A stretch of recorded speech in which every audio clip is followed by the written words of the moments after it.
Okay, so now we're going to go over a two-sided significance test for population means, and then we're going to discuss how it's connected with the confidence intervals. So remember that for significance tests, we're trying to test whether or not a hypothesis is true. So we test a null hypothesis versus a counter argument or the alternative hypothesis. And we're usually going to use some test statistic equation. In this case, we're going to use T, where T is equal to the sample mean minus the null hypothesis mean over the standard error. Now, in confidence intervals, you're trying to actually estimate what the population parameter could be. So in the case of means, we're trying to actually estimate what the true population mean could be. And that's what we use for estimating population means. Sample mean plus or minus T star times the standard error. Now, when we're conducting a two-sided significance test at some level alpha, let's say 5%, then using a 95% confidence interval will actually lead to the same conclusion as we would get from that significance test at 5%.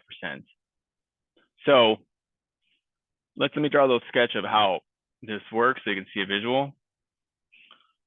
So if we're conducting a two-sided significance test where the alpha level is 5%, that means that we're going to have, hypothetically speaking, some distribution, approximately, normal, but a t-distribution technically, where there's an area of 0.025 on this end and an area of 0.025 on the other end. So on this end, to the left of negative t, or the negative absolute value of t, I guess you could say, and over here to the right of the absolute value of t. Now, remember in here, if we don't get beyond an alpha level where we're going to land in here, in here, we fail to reject.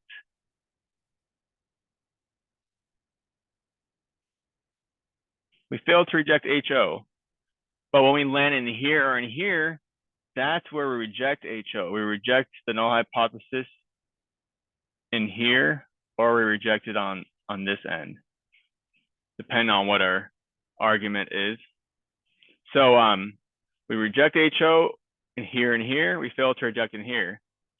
But this is basically the same conclusion as you would get from a 95% confidence interval, because a 95% confidence interval says that we think, based on the data, that the null hypothesis mean would be in here. So if we think that the true mean could be in here, then we're not going to reject the null hypothesis. That's why we fail to reject the null hypothesis with a significance test. So again, it's just as simple as this logic.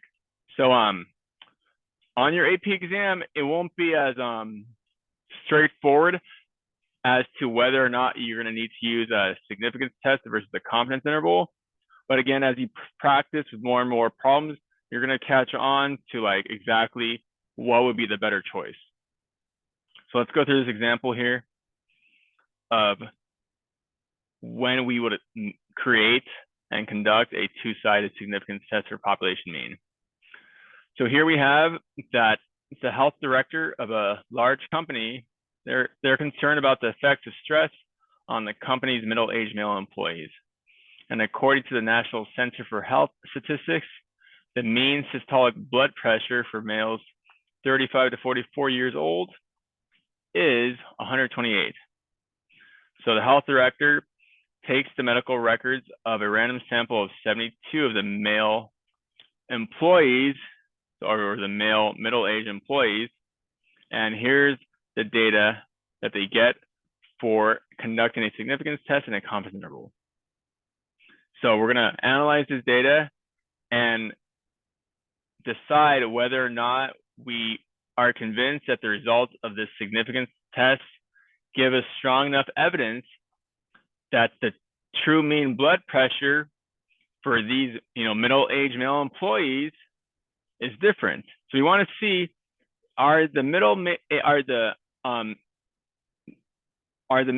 male employees, they have a different, average blood pressure than what we would have, overall in the population.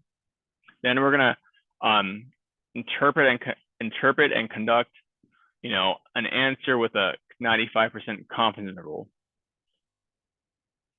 Okay, so we're gonna start with our statement.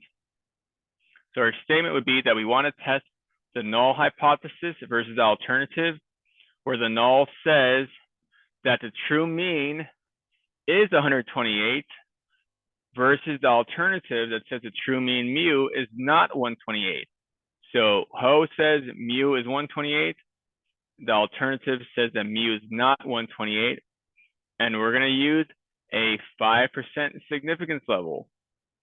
Remember that if it doesn't specify a significance level, then just go by default at a 5% significance level. That'll be the one you just go by default. Now, the next part, remember the plan part. So state plan. To conclude, our plan part is to use a one sample t-test for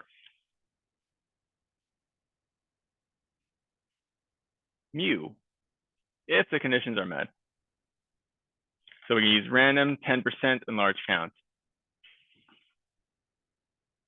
So the random condition, the random sample is used. It's set in the problem that the health inspector randomly selected 20 or 72 records. 10%, like, are there, is there at least 10 times 72 or 720 middle-aged male employees in the population? And yeah, that's very reasonable. I mean, we know that's true. We know that's true. And then the normal large sample. Does it say that our population is normally distributed, or is our sample size at least 30? And yeah, our sample size is 72, so this condition is met because that's at least 30. Now our do part. So let's go back to the data just so we can see how we read it, and then we can answer that part there.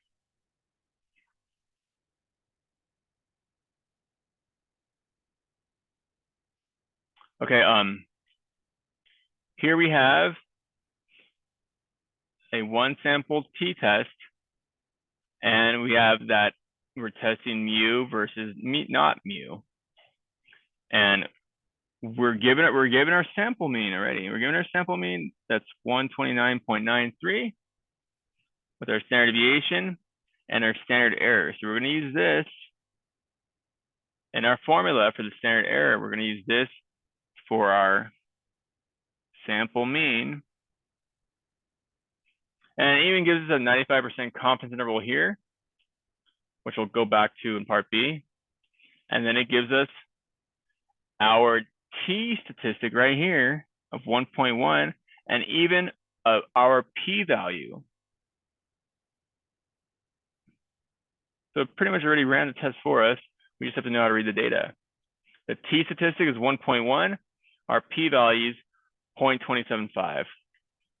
So right there, you can probably already know what the conclusion would be. Let's just go through it. Oh, my eraser exploded. Okay, so that means that we have an area to the left and to the right that adds up to 0.275. And remember, that'll be the area to the left of negative 1.1 and to the right of 1.1 because our t statistic is 1.1. And this will be in a t distribution with the degrees of freedom equal to 71. Okay, so since our p-value is pretty large, it's much bigger than our alpha level of 0.1 or 0.05, my mistake, of 0.05, then we're going to fail to reject the null hypothesis because we don't have enough convincing evidence to say that the mean systolic blood pressure for this company's male middle-aged employees is different from 128. Okay, so now let's talk about how this conclusion leads to the same conclusion that we would get from our confidence interval. So let me just flash back to the data again. So we can see that the confidence interval goes from 126.43 to 133.43, 95%. So this means that we are 95% confident that the interval from 126.43 to 133.43 captures the true mean population mean, or the true mean mu. And that's because 128 is in this interval. It's in this interval. It's obviously between 126.43 and 133.43. So then 128 is a possible value, or it's a plausible value. And by plausible, we mean a reasonable value. So then we can't really argue that we don't think the true mean is 128. So again, make that connection with the confidence interval, that the confidence interval is the inside of the distribution and the p-values are on the outside. And then since, 95% plus 5% equals 100%, that'll make up the entire distribution. Okay, so I hope that helps. Good luck.